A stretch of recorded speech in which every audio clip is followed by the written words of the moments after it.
inspire.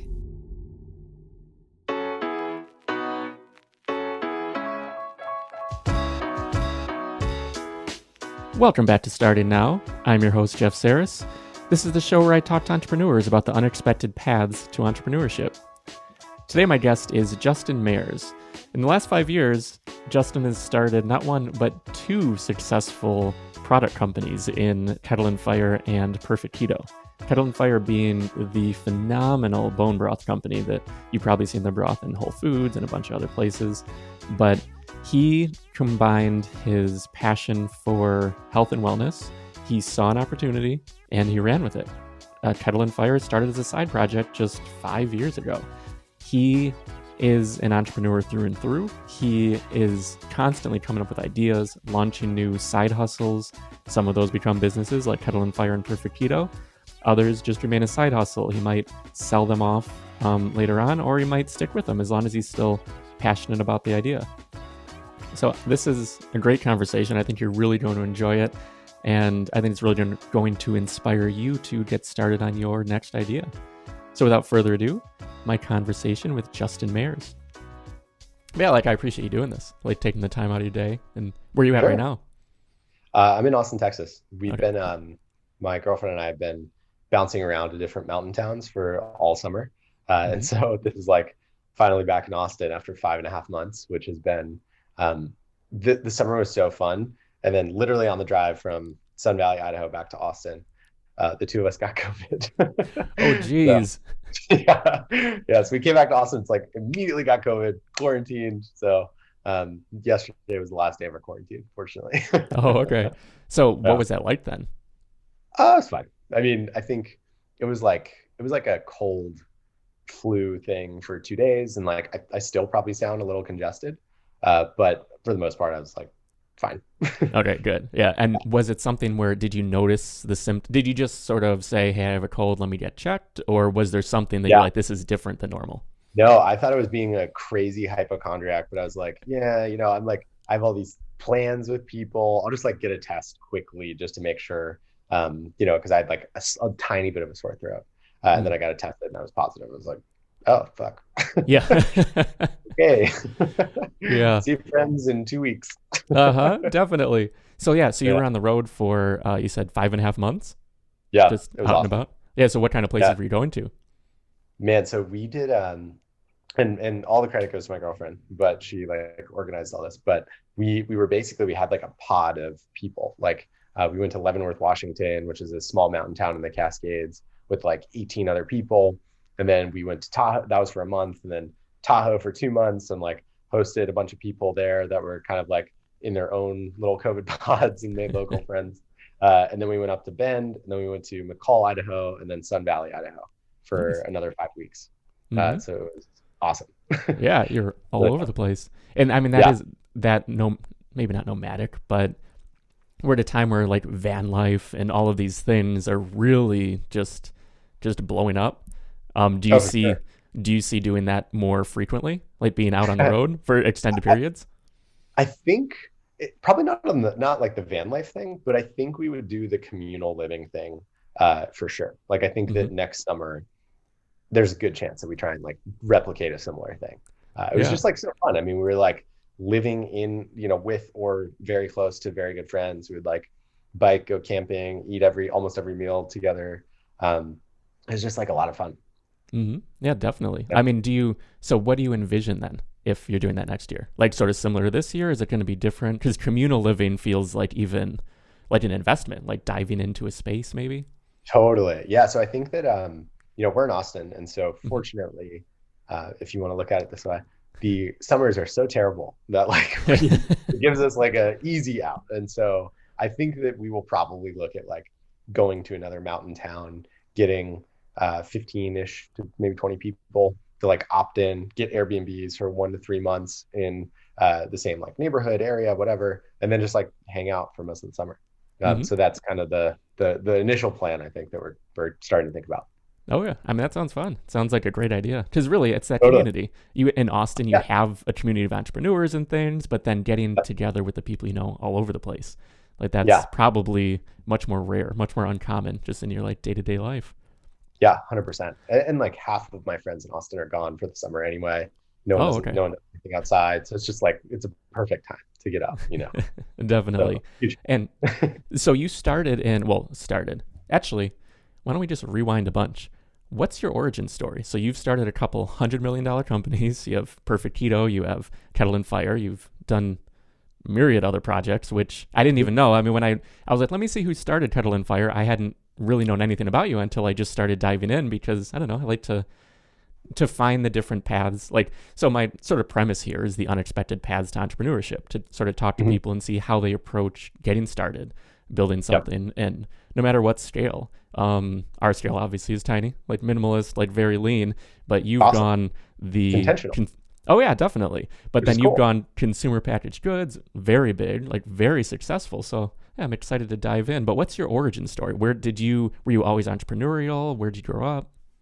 Yeah, so I grew up in the Northern Virginia area.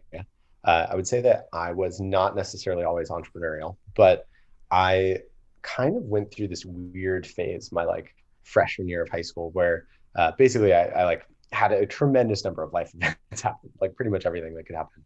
Happened to me, went to college, broke up with a girlfriend, had like uh, some personal like depressing stuff happen. And my dad got laid off in like 2009. And my family moved from Northern Virginia to a thriving metropolis called Schwenksville, Pennsylvania, which is just a tiny town. And so, like, after growing up with like best friend, girlfriend, like all this sort of thing in Northern Virginia, um, and having a strong community, I like shot up to college in Pittsburgh and then went to family moved to Schwenksville. And so that summer, I kind of came back and I was like, okay, my dad spent his entire life working as a CPA, like doing the big corporate thing, good worker, hard worker, in the office, early leaves late, like, and he got laid off. I found myself like I didn't have any friends in Schwenksville. I didn't know anyone for like 50, 75 miles. And I like had to do something. I had to get a job. And so that summer, I was literally like plastering pools, which is one of the worst, more challenging jobs that I think you can get. And then I was a janitor at LA Fitness. And so coming out of the like between those two jobs, I was like, man, I really need to do something that is like compelling and interesting and like something that I actually get excited about because like this is really soul crushing. And so that's when I started like reading a little bit online about first kind of started from the making money online thing, like reading about people, you know, like Tim Ferriss for our work week, like that sort of crowd. And then I gradually got more and more interested in uh, entrepreneurship as not only a way to like make money and support yourself, but also as like a lever that a tool to make change in the world. And then I like eventually launched my first business in college. Um, totally didn't work. And then it was What kind of it was business was that? yeah, so it was like the ultimate college business, which is everyone thinks it's a good idea. It's actually a terrible idea, but we were doing eHarmony for roommates. The business was called Roommate Fit. I had a Mm-hmm. bad freshman roommate. I was like, oh, this should be a problem. Let's solve. Because in college you've experienced like four problems and you think all of them should be solved as businesses. Um, and so I started this company called Roommate Fit. We made $1,000 in revenue over the entirety of the business. But we had one college that paid us. I lost the check that they sent us for the revenue. So they dinged me a $15 reissue fee and like we made $9.85 in revenue, I think was our final tally. But the fortunate thing with that is like I was just in the game. I was like talking to people. I was talking to other entrepreneurs about my terrible little business. Was meeting people in the Pittsburgh entrepreneurship community, and ended up meeting like other people. A guy that I eventually co-founded another business with that then like moved to San Francisco. Met this other guy who was like 37 or 38 and started multiple businesses, and was just super successful. And so when I graduated college, I was pretty much like, don't really want to do this shitty business that I started in college anymore. I want to work with someone that like knows what they were doing. And fortunately, this guy was in the process of buying a couple different SaaS businesses. He was like, "Do you want to come like grow, be the marketing, sales, like support person, like that handles that side of the business?" I was like, "Sure." Seems way over my head, but I'm going to learn from you. So moved to Las Vegas, built out a team, and did that for about a year until like that business was acquired by a company called Rackspace in 2013, I believe. Yeah. Nice. So that got me to San Francisco. That's like my compressed start of entrepreneurship kind of story. Definitely. And in San Francisco, then, did you jump from so the Rackspace acquisition, and then somewhere between there you got to Kettle and Fire, which is the first Yeah. big hit, but also you have some smaller projects and things you've done along the way too, right? I mean, so Yeah. one of the things I found really exciting that I find exciting is the idea, like you are an idea guy, it seems like, which is sort of Yeah. For sure. I've always felt that way too, but Yeah. interestingly with age, I feel like that's diminished for me. Like sort of Really? earlier on, I was much more like going, but I think I got more into operations, Hmm. even though I mean I still having ideas all the time, but I don't Yeah. feel as like sort of in on the like finger on the pulse as I was earlier on. So I was excited Yeah. to talk to you sort of about ideas and things, how you discover your ideas, like sort of it just comes from your day to day, I'm sure. But I was just sort of thinking about diving into that, like where the ideas come from, but also how you identify an idea being good, being potential for having a potential for pursuing, and how you look at Yeah. that. Yeah, for sure. In the Kettle and Fire case specifically, uh, so kind of like left Rackspace after the acquisition, decided selling like software to software developers was not what I wanted to do with my whole life. Cool for people that want to do it, not really for me. And so that's when I was like looking around at different ideas that I could start. And Kettle and Fire, like specifically I was getting very, very into health, was into paleo, was doing CrossFit, like all this kind of stuff. And bone broth was just something that like kept coming up. Like people kept talking about this as like, oh, I've been using it for my recovery, for my joint health, for gut issues, whatever it is. And literally like going out there when I was like, cool, I want to buy this and experience this product for myself. There was literally nothing that was like high quality, grass fed, use long cook times, all the stuff that I cared about. And so I thought it would be like had the potential to be a decent side business. But what I think I did pretty well with that and like have since done, with other things that I've started is like, as soon as I had the idea, I was like, okay, let me actually test this and see if it works. And so in our case, what we did, or what I did is like spun up a really shitty landing page. Uh, it was like literally laughably, hilariously bad. And put it up on Unbounce, bought some AdWords for people who were like searching bone broth on Bing. And I think spent like 80 or $100 on Bing AdWords and made $500 selling a product that didn't exist for $29.99 a box. And if you've seen our boxes, like they're like, a pound, like 60 ounces. Uh-huh. These are not like $30 for a box. But what for me that validated was that there are enough people that were searching for this product and that were excited to like have bone broth just made for them with high quality sources. They don't have to worry about all the negatives that go into making that product yourself. That there was a material like business opportunity here. And so I think getting that validation and seeing like, oh wow, I can like if we make this product, we should be able to sell enough to like build a material business that's at the very least in the hundreds of thousands of dollars a year.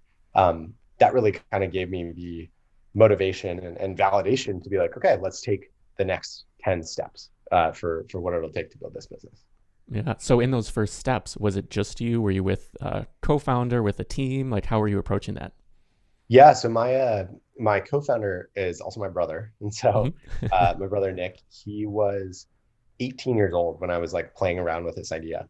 And he kind of seen like the entrepreneurship stuff that I'd done. He'd read some books I'd recommended. He'd read 4 Hour Work Week. And he like didn't really have the best grades, to be honest. And so he was kind of like, I'm down to take a gap here and like explore this entrepreneurship path a little bit. And so we were like, okay, let's, mom, dad, give Nick a gap year. Great, cool. You're okay with that. You're not going to kill Justin. Let's go figure out this path and we can make this like bone broth thing a business. And so we started working on it pretty shortly after I validated it. And he was like in charge of sourcing a manufacturer that could actually make the product. And I was doing a lot of the like marketing, like sort of all the things that go into building a business outside of like the actual product. And Mm-hmm. so the two of us worked together. Took about 8 to 10 months to get the first product out the door. And yeah, and then we launched in August of 2015. Yeah, how hard was it to source? Brutal. Because like no, like you said, I mean, because we come from the paleo space, we built a platform called Paleo Porn. We've done a lot just over the years, and there wasn't around that time there wasn't easy access to grass-fed beef and pasture-raised pork and things that were sort of the staples that we were transitioning to as Yeah, people who were pursuing paleo. So how did you approach that, and how did you meet those it was challenges? brutal. It was brutal. So we yeah, it was a big challenge. I mean, there were a couple of challenges. Like there's the sourcing aspect, which we found a sort of collective of ranchers that were using 100% grass-fed, grass-finished practices. We found them relatively early, which was good. Then finding a co-packer that would actually like make the product and cook it for 24 plus hours, that was the really challenging part. And so we actually emailed or called nearly 500 different co-packers to try and find one that could like make a product to our specs using long cook times, using these like bones that would be shipped in and everything. Um, didn't find one. And so after like literally months of searching, Nick, my brother, emailed Mark Cuban from Shark Tank and was like, "Hey, I'm like a young entrepreneur. I'm really trying to figure out like where we could source this product. We've like validated it. We know people want it." And Mark Cuban put us in touch with his food person, who then introduced us to our co-packer that we like still work with today. That's So awesome. Mark Cuban kind of sourced us our manufacturing partner, which was pretty amazing. Did you or your brother have any common No, cold email. connections? No, That's awesome. straight I up mean, cold email. Cuban sounds like a great guy. Like I Yeah. talked to Chris from the Lawn Hairs, who actually they are one of Cuban's Shark Tank deals. I talked to him a while back, Cool. and I'd known him for a while. And everything I hear, I mean, he just seems like a great person. Like he's actually there to help people, not Totally. yeah, not Yeah. I just mean, it's funny. I have a guy that I lived with in Pittsburgh actually, who has another company called the Zebra.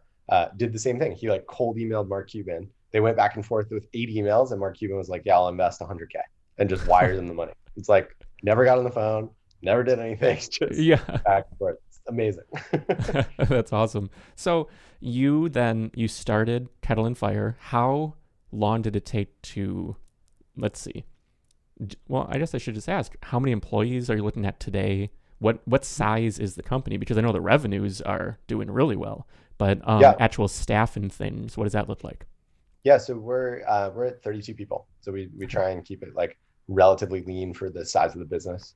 I think that there's a lot of different ways you can run a business. Like I don't know if you're familiar with brand lists, but they were like a Yeah, I've heard big of it. SoftBank backed, like everything is $5 or $3, whatever, company that launched. Anyway, they like launched, raised 250 million, a $500 million valuation, burned through it all, and they just sold the business for $750,000 to somebody, which is Yeah. a pretty brutal thing. Yeah. But that's what you get when you're losing money. And so we've kind of tried to be a little more like lean, profitable for the most part. We've raised like 18 or 19 million dollars overall, but like most of that was in one round after we were profitable. And so even though I don't know, I probably would laugh at myself saying like if I heard myself 3 years ago being like, oh, this guy who's raised $18 million is saying he runs a lean business, like what an idiot. But I think like we try and keep it relatively lean, and so we're just Mhm. at 32 and like focused on profitability. Yeah. So, I mean, raising money though, would you say that's necessary when you have a consumer packaged good company? Because you need the actual product before you can, I mean, Yeah. terms and everything of like CPG don't really play to your favor. They play to the retailers, right? Yeah. Oh, yeah. It's brutal. I mean, you basically like, I remember early on in our business, we had one of our advisors who'd been in this CPG space for a while. He and I were meeting, and I was kind of like, we're doing super well. Like we had a great month last month. This month's going to beat it. Looks like next month is going to be even better. And he was kind of like, how much money do you have in the bank? And I was like, oh, it's like higher than it's ever been. And I was kind of walking him through the numbers, and he was like, you guys are about to run out of money and like go out of business. And I was like, what do you mean? We're doing so well. And he's like, yeah, exactly. Like in CPG, like if you're growing, I think that year we grew 3x. Um, if you're growing at that pace, like not only, not only this month do you have to replace the inventory that you sold last month, you also have to build inventory for like the next 1 to 2 months of sales, which is just a tremendous amount of cash out the gate.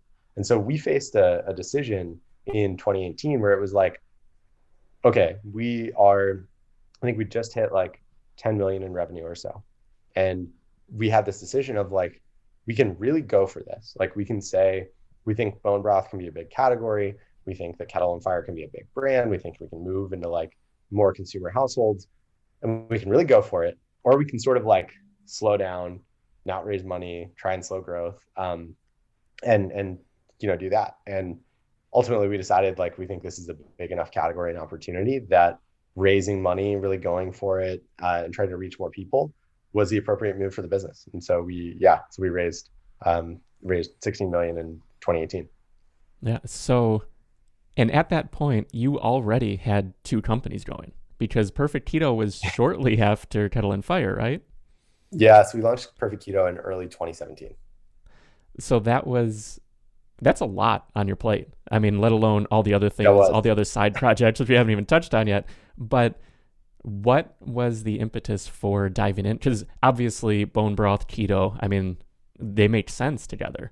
But Yeah. what was the impetus to start an entirely separate company? Yeah, it was pretty unwise in a lot of ways. I would say I probably should have been a lot more strategic about it than I was. But I think that the thing was in 2016, um, Kettle and Fire was about a year old, and it was like doing really well, but we'd never raised any money. We were profitable, and it was still pretty unclear to me like how big this category can get. And so I kind of like one of my friends, Anthony, who I ended up starting Perfect Keto with, the two of us were kind of like getting more into keto. We were seeing our friends talk about it. We were seeing like the kind of the wave coming, and we were like, we're like, we're friends. Let's launch a little side project together and use that to like fund a trip to Japan. And like, if we make 20 grand next year on this little side project, we're going to like push it all towards the Japan trip, ball out, have fun. It'll be like a cool thing we can do.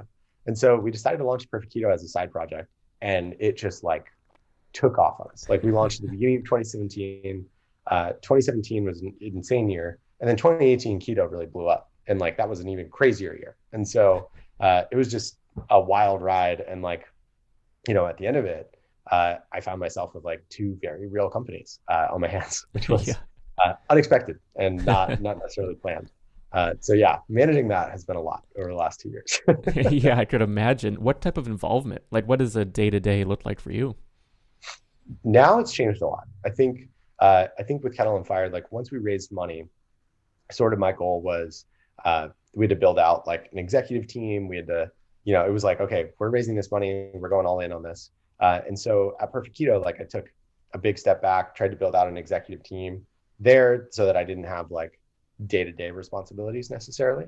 Mhm. And that's worked relatively well. Like we're still learning a lot. Still, the business is like still got a lot to figure out. But for the most part, I'm operating more as a board member advisor in that business than anyone who's like in the trenches day to day. Yeah. So Yeah. being the idea guy, do you feel better being at that role rather than like sort of more in the operator that you might have been in the early days? Yeah, it's a good question. Um, it's kind of hard in some ways. It's like there's like anything, there's trade-offs. And I think that, one of the trade-offs to being um, the idea guy, if you want to call it that, is like you don't get to work in the trenches with people that you really like. The most fun I have is like in the trenches with people I like, kind of like working, and I get to interact with them on a day-to-day basis. The more removed you are from the day-to-day, the more challenging it is to figure out like how you deliver value. Um, and you have to get really good at a couple of things. Like I've found that the less in the day-to-day I am, the more I have to get good at like having persuasive conversations, trying to figure out strategy, and trying to like recruit, hire people, and just like put the pieces together. Like whereas in the day-to-day, like at Kettle and Fire, for example, we made an early hire, hired a COO. He didn't really work, and so like but I was like in the trenches. I could see he wasn't working. We parted ways after a couple of months. When you're just kind of more removed, you're sort of trying to like assemble the parts, and you're not really going to have a great sense of like how well these are working, which can just make it more challenging. in general. So I think, yeah, there's pluses and minuses. You do get to do more cool stuff, but you also get like fewer hours interacting with people that are actually doing the work, which a large part of me still enjoys. Oh yeah, for sure. And so it sounds like in your off hours, let's say, you acquire other companies, you've started other projects that you see. Yeah, How is that going? Like with all the balance of everything, and what are some of those projects? it's good. It's fun. I think that in general, um, I really enjoy this, like have an idea, execute on it. It's sort of like it's like art or like a game in some way. It's like very fun. And so as far as other projects, like partner and I have acquired kind of two Shopify apps, one of which we sold recently, but like small kind of software apps on the Shopify app store that where we reached out to the founder, said, hey, we think this is a cool idea. We can help blow this up, and ended up buying it and running that asset. So that's been a side project. Also recently launched, or I guess earlier this year, launched something called the Weight Loss Challenge, or the Wearable Challenge, where basically, have you heard of Levels Health by chance? No, I haven't. So it's like a continuous glucose monitor. So you like plug it into your Mm. arm, you like put a little needle in your arm, and it tells you like what your blood glucose is.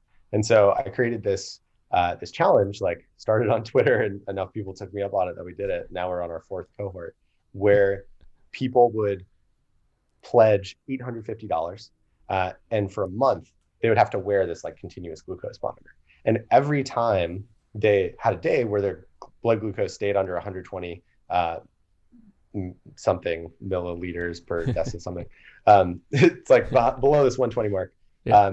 they basically would get $25 of their initial bet paid back to them. And so the idea was like, you're someone who wants to lose weight, or you want to try going keto, or you want to try making some big behavioral change. Like, put your money where your mouth is. We'll give you this device that will help track how compliant you are, and then we'll pay you for every day that you're staying in compliance. And so we ran that side project. It's now, yeah, fourth cohort. It's been super fun. Nice. Um, yeah, that's another side thing. And then the last one that I'm kind of involved with is helped start a nonprofit called Help Kitchen, where basically we pair people that are in need of a meal, like struggling with food insecurity. There's been a massive amount of them, that people with that need since COVID began. We pair them with a local restaurant for where they can go pick up a meal for free, all covered by donor dollars. And so we've fed 300,000 or so people since the start of COVID. That's So those are amazing. kind of the side things. Yeah.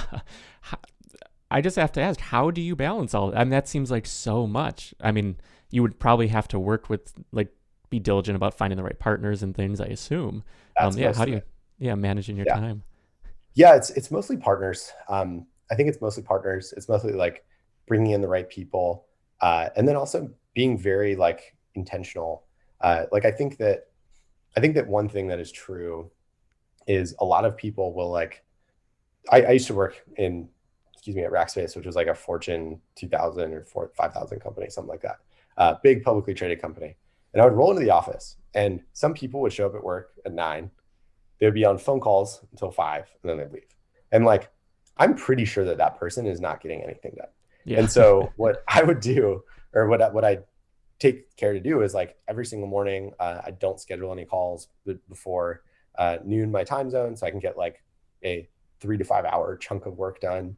And then I generally only do calls on like Tuesdays and Thursdays. And so even though I'm like doing a lot, it's a lot of partners and a lot of like me trying to make time and space for myself to like go heads down on some of these things. Mhm. And then the last thing I'll say on that too is like, these things it's like really fun for me to start these things, but like FOMO, we bought it. Ryan and I went heads down on it for 6 months. And then Kettle and Fire was kind of growing a lot. And I was like, hey, I need to step away. And so I did that, like the wearable challenge thing. We figured it out, did the first cohort, 30 days. I was like in it, trying to figure it out. And then now Aaron is now running that, and like, he's doing a fantastic job. And so I think like getting in the trenches, figuring something out, and then stepping away and letting someone else run with it is sort of the approach that I've taken to getting some of these things off the ground. Yeah, I really like that because, like, same, I love the starting, the building, these new things, and because we've stayed so lean, I do get stuck sort of in monotony with certain things, these projects that we're not going to let them go because they're still Yep. good. We still want to keep maintain them and keep rolling, but um, just hearing that makes me wonder like how we can consider maybe adjusting. Like maybe we need to see how we can offload some of our stuff because yeah, it's I love that and starting the nonprofit, doing all of that in this time. Um, that's phenomenal. How do you differentiate between a side hustle and a business? Because it sounds like the other projects are side hustles, but I mean, Kettle and Fire and Perfect Keto are definitely like full fledged businesses. Yeah, I think that like if you look at my past, I'm not necessarily very good at differentiating between them. Like I kind Okay. of had a business on my hands with Kettle and Fire and like started another side project, became a business. Like I think that it really depends. Yeah, it kind of depends. Like to some extent, you can see certain things that are uh, just like the pace at which they're growing, the amount of interest, how the market's evolving, where you're like, this is probably going to be a great side project, but not worth me like throwing my life at because it's not going to be like, a several $1 million company. Um, yeah, I think that you just kind of see like these things sort of grow and you decide, is this something that excites me? It's interesting. Is it growing? Do I think I can make an impact here? And if the answer to all those is yes, then like it might be a business worth throwing yourself at. Mm-hmm. And when do you know when it's time to sell? Because you mentioned you had acquired one of the Shopify apps and you've already sold that. Yeah. Yeah. So that one was interesting. I mean, it was like basically as a asset owner right now, there's a lot, especially in software, there's a lot of interest from people that want to like do this like buy small software businesses type thing and make 20 to 30% per year. And so for us, we got a pretty good offer on that. We uh, yeah, it was like three something times like profit, and we bought it at, I think it was like two times profit when it was about half the size. And so we got like basically a 6x on in a 2.5 year period. And so for us, we were just like, we don't think this is going to be a massive business. It's not like a passionate. I'm not like going to sleep like, oh, I can't wait to wake up tomorrow and like work on this thing. It was just like a really solid investment and entrepreneurship experience. But I at this time in my life, I was like, I'm totally happy to take the money, take the win, and just kind of like go do something else. And so because it wasn't that interesting, we were like, let's sell it and go do something else. Like Ryan's now making a music album. I'm like investing in other things. So it's just kind of yeah, putting our time and money where we're interested, I guess. Yeah, for sure. Um, you've really just take with all of this, all of the experience, all of the knowledge. You have this master level, like knowledge in entrepreneurship. But when you started, I mean, was it really the company that was acquired by Rackspace? Was that really what set the stage for everything?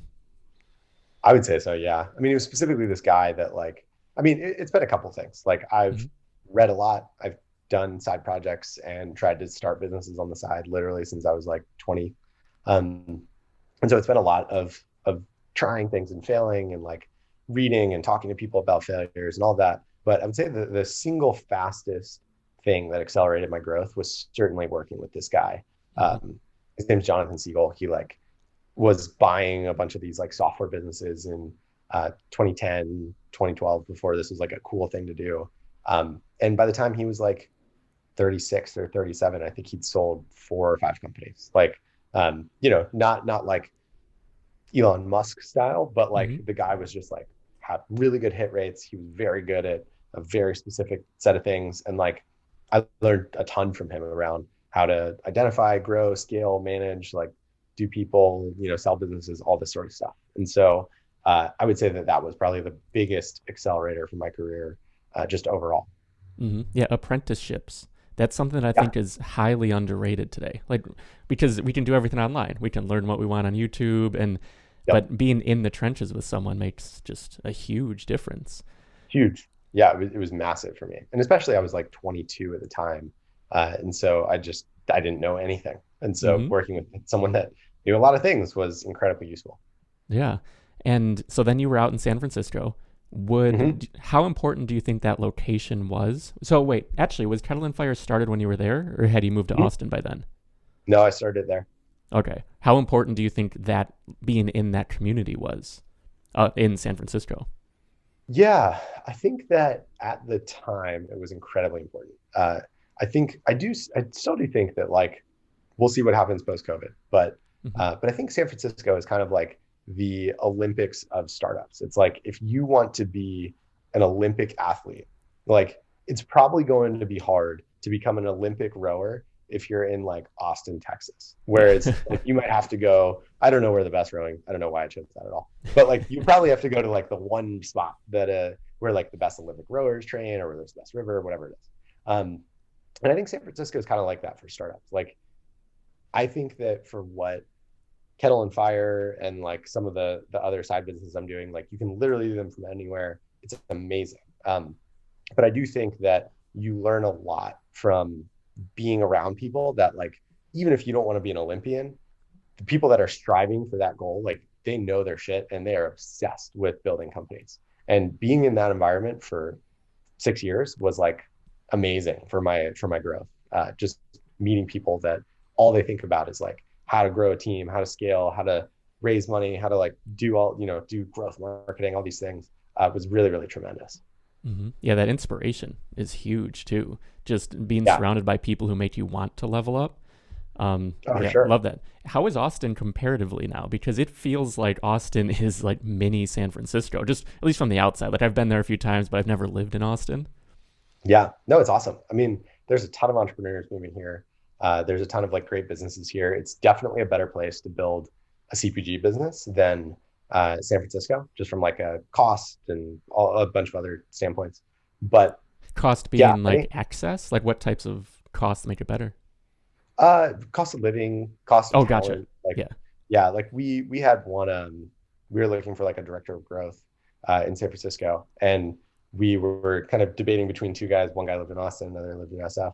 Uh, was offering them both like 175, and the one guy was like, "Cool, let me get back to you. I have another like offer that's coming in." He got an offer from LinkedIn for like 600 something, and Oh, the dude's like jeez. 32. And so, like, you just that cost doesn't exist anywhere outside of San Francisco, maybe in New York.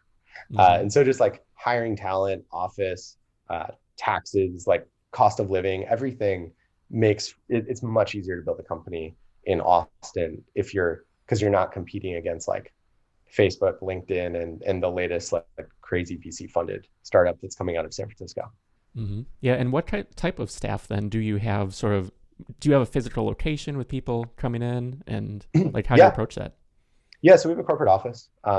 Half the team is remote, so like Okay. no one has to come into the office. We just find that it's some people like to come in 1 to 3 days a week, myself included.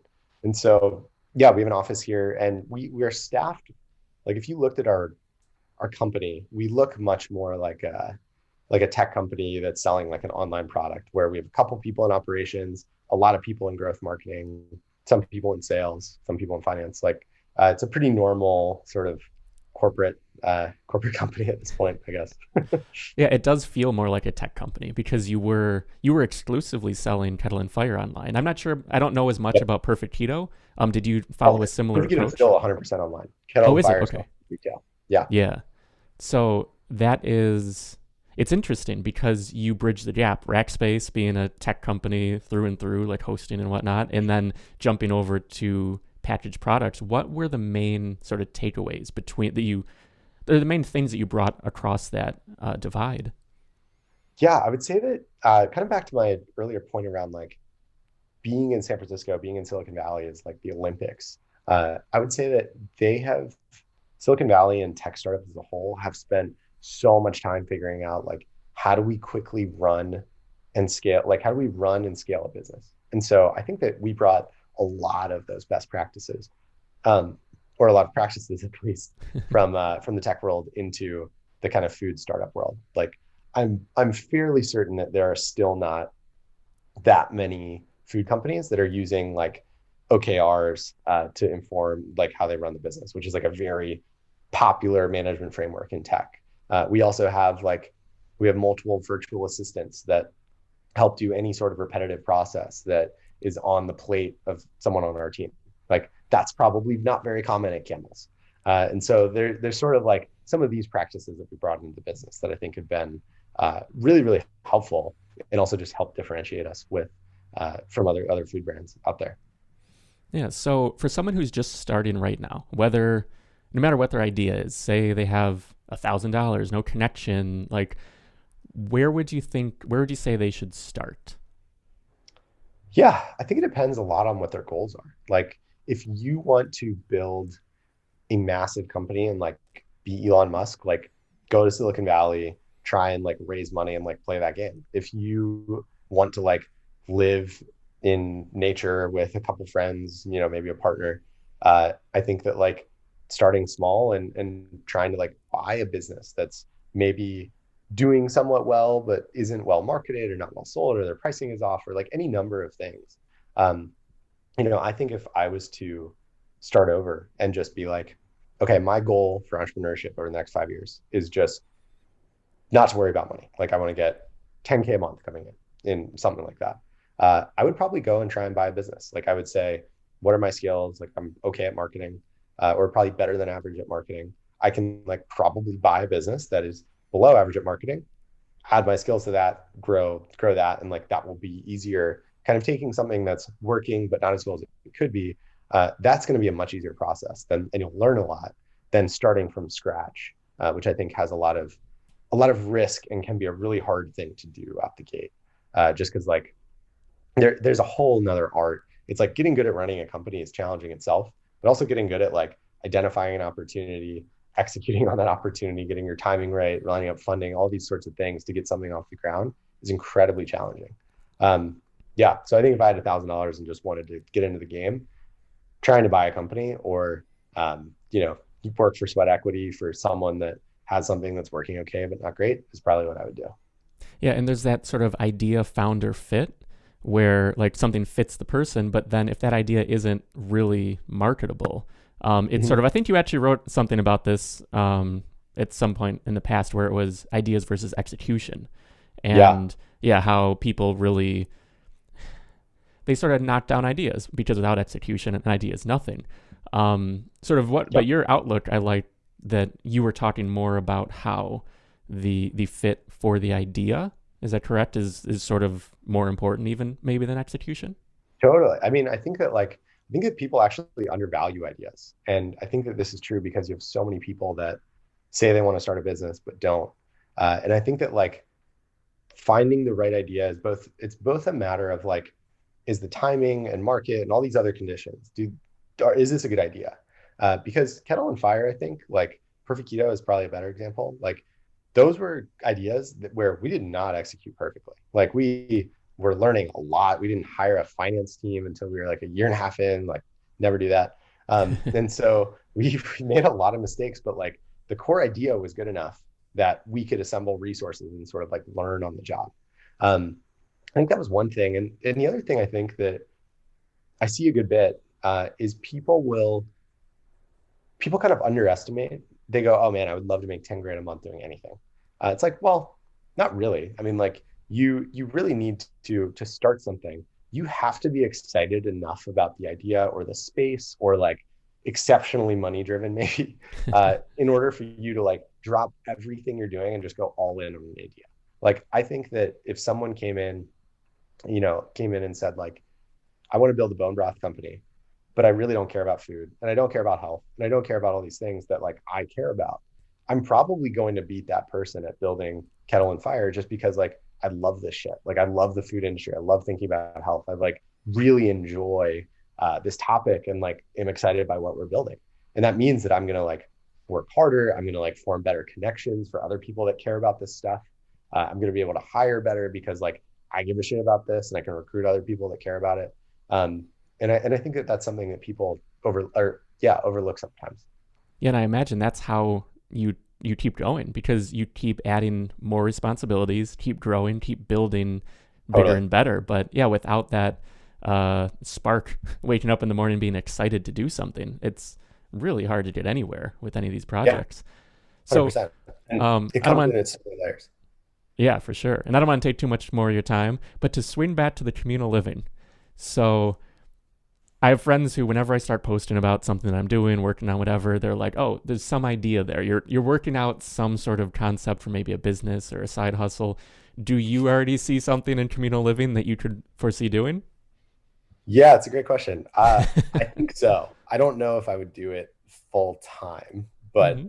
there's definitely stuff to be done there. I think that one of the things that I might like test at some point in the future is just figuring out if there's a way that you could pool or pair like 10 friends with real estate developers that are building like neighborhoods at spec and just kind of like match those people up. Like my dream, I think, would be to live in a neighborhood where like I have my own house with, my girlfriend, and then like we have a bunch of our friends living in the same neighborhood. Like that'd be fucking awesome. So Uh-huh. I think maybe doing something like that would be fun.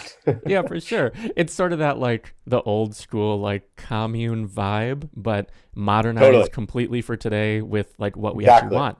Yeah. Exactly. Like I don't need to bang everyone. Like we can just like do our own thing, but like live near one another. Great. I'm stoked about that. Yeah, I love it. Cool. Well, that'll be all. I'm not going to take any more of your time today. Where should people go to follow along with what you're up to? I know you blog and you're on social media. Yeah, so I'm at justinmayers.com. Would love if people would sign up for a newsletter. I'm also use Twitter at JWMayers. Those are probably the two best places to find me. Cool. Yeah. So thank you so much again. This has been awesome. And Yeah, man. Thanks so much for having me. Appreciate it. enjoy the rest of your day. Thanks. You too. I want to thank Justin for joining me on this episode. Be sure to check out his phenomenal bone broth, Kettle and Fire. You'll find it in all Whole Food stores and online. You can also check out Perfect Keto and what he's up to at justinmayers.com and on Twitter at JWMayers. This episode, as always, is brought to you by Built. At Built, we help you get started online. Whether you want to start a blog or a business, head on over to built.co. That's bylt.co to get started. Built, your website, built for you, simply. And if you enjoyed this episode, be sure to subscribe on Apple Podcasts, Spotify, or if you're watching on YouTube, click subscribe and then that little bell icon. And if you're enjoying the show, please let me know. Reach out on Twitter. I'm just at Jeff Sarris. I'd love to know what you think and how you've been enjoying these episodes so far. And be sure to tell your friends. I mean, every little bit helps because we just want to reach as many people as we can. And that'll do it for this week. Again, I'm Jeff Sarris. This has been Starting Now, and I'll see you next time.